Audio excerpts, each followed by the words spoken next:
నమస్తే. ప్రస్తుతం మనతో పాటు బీఆర్ఎస్ నేత క్రిషాంక్ గారు ఉన్నారు.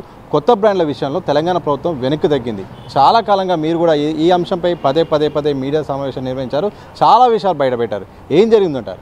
అంటే ఫస్ట్ విచిత్రం ఏంటంటే ఒక బోగస్ కంపెనీకి ఎందుకు ఇచ్చిర్రు పర్మిషన్ అనేది ఇప్పుడు బయటపడాల్సిన అవసరం ఉన్నది. మీడియా వాళ్ళు రాసినప్పుడు మేము కూడా రేజ్ చేసినప్పుడు దబాయించారు. మంత్రి గారు ఏమన్నారంటే 100 కోట్ల పరువు నష్టం దావా వేస్తాము, ఇది కరెక్ట్ కాదు, ఇది అదని చెప్పారు. అసలు ఏ కంపెనీ వస్తలేదు అని చెప్పారు. ఆ తర్వాత ఇన్వెస్టిగేషన్ చేసి మొత్తం కూడా అసలు ఈ కంపెనీ ఎంత షేడీ కంపెనీ, నకిలీ మద్యము, దీంతోని మరణాలు, మళ్ళా 100 కోట్ల రుణాలు తీసుకొని ప్రభుత్వ రుణాలు ఇతర రాష్ట్రాల్లో సీజ్ అవ్వడం, లైసెన్స్ రద్దు కావడం, కొందరు చనిపోవడం, ఇవన్నీ కూడా జరిగినాయి. ఇది చేసిన తర్వాత మళ్ళీ మంత్రి గారు ఏంటంటే వకాల్తా పుచ్చుకున్నారు. చూడండి, మంత్రి అయ్యుండి ప్రభుత్వ సంస్థలకు డిఫెన్స్ చేయాలి కానీ ప్రైవేటు ఒక బీర్ సంస్థను ఇది చాలా గొప్పది, ఇది రావడం చాలా ప్రెస్టీజియస్, ప్రైడ్ అంటే మేము ఆశ్చర్యపోయినాం. ఇదేంది అని, ఏం లింక్ ఉంది అని చూస్తే కాంగ్రెస్ పార్టీకి విరాళాలు ఇవ్వడం, ఎన్నికల కమిషన్ దాంట్లోనే డీటెయిల్స్ ఉన్నాయి. ఇవన్నీ కూడా బయటకు పెట్టిన తర్వాత ఒత్తిడి రావడము. ఆంధ్రప్రదేశ్లో కూడా ఒకటి ఏంటంటే అక్కడ ఉన్న దాంట్లో కూడా అక్కడ వేరే మద్యము దాన్ని యాక్సెప్ట్ చేయలేదు అని మధ్య కొంత మీడియా ఛానల్స్లో కూడా విశ్లేషణ రావడం, ఇవన్నీ తెలుసుకొని కావచ్చు వాళ్ళు రద్దు చేసిరు. కానీ రద్దు చేసినంత మాత్రాన ఇందులో మొత్తం విచారణ అయితే తేలాలి కదా. తప్పెట్లా జరిగింది, అసలు ఎట్లొచ్చింది, ఎట్లు ఇస్తున్నారు, రేపటి దినం ఇది తాత్కాలికమేనా? మీరు ఒక కంపెనీకి పర్మిషన్స్ ఇచ్చినప్పుడు దాని గురించి గొప్పలు చెప్పినప్పుడేమో రిటర్న్గా ప్రెస్ నోట్లు రిలీజ్ చేస్తారు. ఇప్పుడు ఎట్లాంటిది ఇన్ రిటర్న్ లేదు. సో ఇన్ రిటర్న్ మీరు ఎక్స్ప్లెనేషన్ ఇవ్వాలి, ఎట్లొచ్చింది, ఏ బేసిస్లో తీసుకొని వచ్చారు.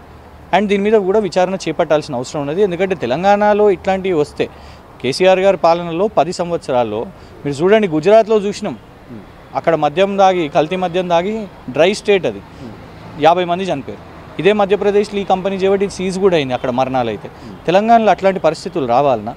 సో మీరు ఇవాళ దీన్ని వెనక్కి తీసుకోవడం స్వాగతిస్తున్నాం, కానీ పూర్తి పకడ్బందీ విచారణ జరగాలి. అండ్ మాకు ఇన్ రిటర్న్ హామీ రావాలి రాష్ట్రానికి దట్ ఇంకోసారి ఇట్లాంటి బోగస్ కంపెనీలను కల్తీ మద్యం తెచ్చి ప్రజల ఆరోగ్యాన్ని రిస్క్ చేస్తామంటే మాత్రం దాని మీద ఎక్స్ప్లెనేషన్ ఇవ్వాల్సిన అవసరం ఉంది. సో రెగ్యులర్గా సేల్ అయ్యే బ్రాండ్స్ ఒక్కసారిగా షార్టేజ్ పడింది, డిమాండ్కి తగ్గట్టు సప్లై లేదు, మళ్ళీ కొత్త బ్రాండ్లను కూడా తీసుకొచ్చారు. ఇదంతా కృత్రిమంగా జరిగింది అనుకుంటారా, లేకపోతే జనరల్గా జరిగిన ప్రాసెస్? అంటే క్రియేటెడ్ కృత్రిమంగా జరిగింది అని కనబడుతున్నది. ఎందుకంటే ఆంధ్రప్రదేశ్లో మీకు లోడ్లు కనబడుతున్నాయి, అక్కడికి రవాణా అవుతుంటే మరి ఇక్కడ ఎందుకు అట్లా క్రియేట్ చేసిండ్రు? క్రియేట్ చేసినప్పుడు కనీసం ట్రాన్స్పరెన్సీ అవసరం ఉన్నది. పోనీ దీనికి రీజన్గా మీరు ఒక కొత్త కంపెనీ, ఒక బోగస్ కంపెనీని తెస్తారా? కాంగ్రెస్కి క్లోజ్గా ఉన్న కంపెనీని తీసుకొని వస్తారా?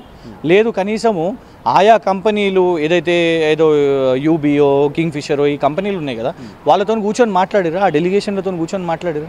లేదే. ఆ ప్రయత్నం చేయకుండా దీంట్లో అంటే ఒక క్రైసిస్ని క్రియేట్ చేసి అందులో మీరు కమిషన్ కొట్టాలని మీ కంపెనీలను తీసుకొని వస్తే డెఫినెట్గా అది కరప్షనే కదా, క్విట్ ప్రోకోగానే చూడాలి. సో అసలు క్రైసిస్ ఎందుకు వచ్చింది? ముఖ్యమంత్రి గారేమో ఆదాయం ఉంది, స్టాక్ ఉంది అని చెప్పబట్టే, మంత్రి గారు లేదు, స్టాక్ లేదు, ఆదాయం లేదని మంత్రి గారు చెప్పబట్టే దాని తర్వాత ఇది వస్తుంది. దీని ధరలు కూడా పెంచారు. ఏదో కొత్త ఏదైతే ఆల్రెడీ రిలీజ్ అయినాయో వాటి ధరలు కూడా ఎక్కువ పెంచారు, 70 రూపాయలు దాదాపు పెంచారు. సో ఇదంతా కూడా ఒక హై నెక్సెస్ స్కామ్ లాగా కనబడుతున్నది. కాబట్టి డెఫినెట్గా లోతుగా దీని మీద ఇన్వెస్టిగేషన్ చేయాలి.